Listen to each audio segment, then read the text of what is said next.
cash in hand. So there's cash and cash equivalents. This is an Indian comma separator, so you'll probably not be familiar with this. But this is the number that I need to populate. Mm-hmm. But there could be okay. Here I've got a lot of information. Right? So this cash in hand is the value 3248. I can get the output in the two reporting templates that I just showed you. One for Dun & Bradstreet and another for the Indian bank. That way we can have any number of reporting styles. Mm-hmm. But this is not something that allows me to read the... A really busy day today, back-to-back meetings, plus I'm actually being interviewed on a podcast later tonight. So we just got off of a call with a company we're looking at for acquisition. They're based out of India, and they built a very interesting IP around, just a very high level. So they work with banks, and banks have a lot of different documents that they have to analyze. Some of the analysts have to analyze. And what they've done is they made it really easy. They made it easy where it used to take 15 people to do the job. Now they reduced that to about one person.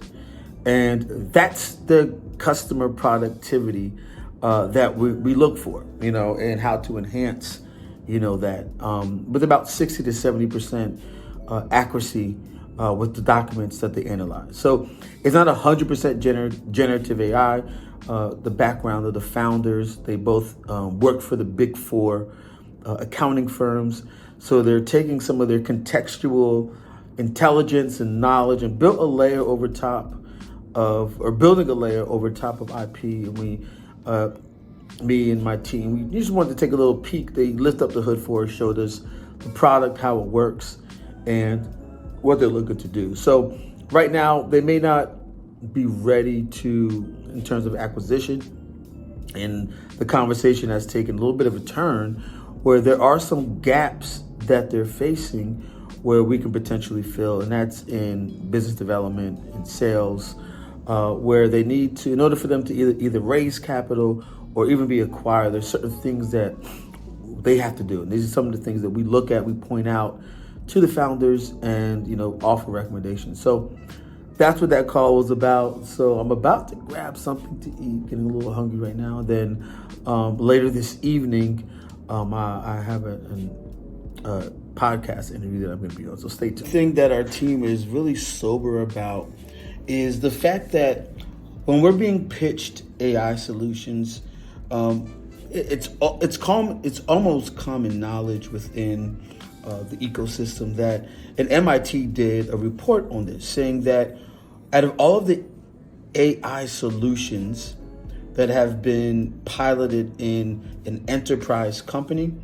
only about 95% of them, only about 5% of them actually work in terms of they materialize in the organization and they have day one ROI on the P&L. So when we're talking to these founders about, their AI solution, if that's what we're looking at that moment in time, one of the things that we do is we really try to peel back the layers, and we don't want to look at this AI thing as just something sexy to add to a company just because they have the capabilities to build. That's not enough anymore. They really have to be able to identify, whatever metric that is that really shows up on the P&L. So that's what we look for. That's the lines of questioning. After they showed us the demo, that's one of the things that we're looking at. Is okay, this is cool and everything, but if you pilot it within a big enterprise, will it even see the light of day? How far into the organization will it go? And that's why, we're very religious about customer productivity and really shining a microscope on that and really breaking it down and looking at all the drivers that create your customer becoming, better, being able to faster throughput times, cost savings. Those are the things that we challenged him to quantify. And he did to the best of his ability to be able to quantify those things, because this is what we build our story around. When we create a narrative and a value around said product or solution, we want to be able to build that out with those customer productivity testimonials, case studies in mind. That's critical because the next phase of that is what we call productivity lock-in. Because we want to be able to, if we acquire a company and we take it over with the group, once that tool goes into a company, we want to make sure that we're locked in. We're there for the long term. We're talking about 3 to 5 year licensing contracts, 7-year licensing contracts, because that's going to in turn let us track our returns, give or take. So that's one of the things that we spend a lot of time. So I'm actually wrapping up here. I'm about to head over to my next location, but that's something I'm doing right now, just trying to consolidate and reflect on everything that was said in that meeting and put together some recommendations.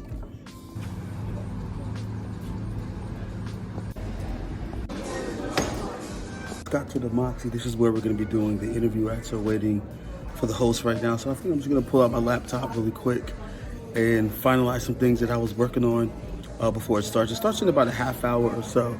But I'll take you behind the scenes. I always like to give you the meta version of the content that's being created so that you can see the behind the scenes of it. I think, I really like doing that so you can see the meta of the actual content itself. Podcast. It's called You Don't Have to Be Perfect. So it's hosted by Pat Simpson, who is a leader here in our local community and doing a lot of great work. So he's bringing on people from the area and out of the area on just to really uncover, I think one of the topics we're going to be talking about is networking. Possibly we'll get into some business content. But to be honest, I didn't prepare. I don't know what to expect, to be honest with you. And I like to go into it like that so that, the most authentic answer comes out. Not that I have all the answers, but the most authentic responses or the most authentic engagement is captured. So kind of go in just ready to go and, just wanted to just be myself. All right, the host is here.